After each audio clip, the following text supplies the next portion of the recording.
Action, take 2. Ito po ang Investigajokes. At ako po si Mike Enriquez. Walang kinakatakutan, hindi inaaswang, hindi ginukulam, nananakot lang lamang po. At ito po ang Halloween special. Ngayon, ang episode na mangyayari ngayon ay ang pagsugod daw ng UFO or zombies na sinasabi nila sa isang lugar sa sementeryo kung saan last year ay dati yung pinagmumultuhan po ng mga patay.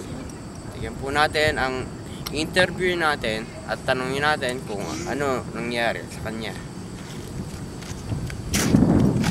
Magandang gabi po. Ano pong nangyari sa inyo nung gabing yun, nung nagbabike kayo? Hindi nagbabike ako!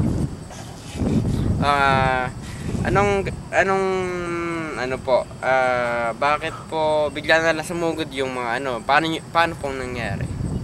Kasi nakain naman ng beef steak nun. Eh, puro dugo yun eh. Hindi hinabol nila ako. Eh, kita pa naman ako, mataba ako.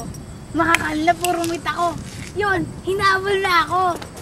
Marami pa bang taong yun nung oras na yun? Medyo paalis na iba, kaya hindi naman nila kami napansin naghahawalan. Okay ho. Edi anong pagkatapos na nangyari yun? Tumigil na po ba kayo sa pag-i-stay ng gabi o tutusin, hindi ko naman binalagan yung pamilya ko.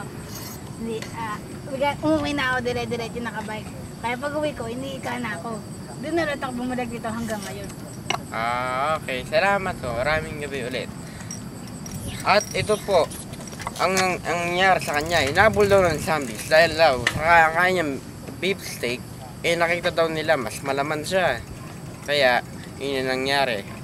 At ito naman po, tignan natin ang nangyari sa dalawang tao na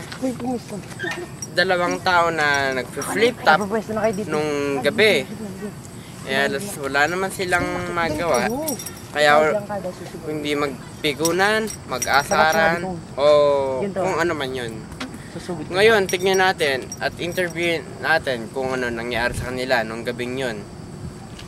Ito po. Ano nangyari ang gabing yun nung nag-flip top po kayo? Nangyari po, nag-flip top lang po kami! Sige para po. Okay, ano?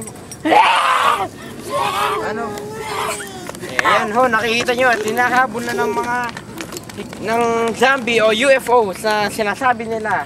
Tignan natin, ang takbo nila ay 150 meters sprint.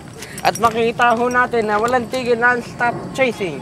Dahil ng isang interview nakabike ay halos nahawakan na ng zombie. Kaya tignan natin ang nangyayari sa kanila. Sorry po, hindi na makita. Yan na, napagod na ang mga zombie. Nahabol na niya, pero wala silang magawa. At ito, Ito na po, inahabol na pati ang newscaster.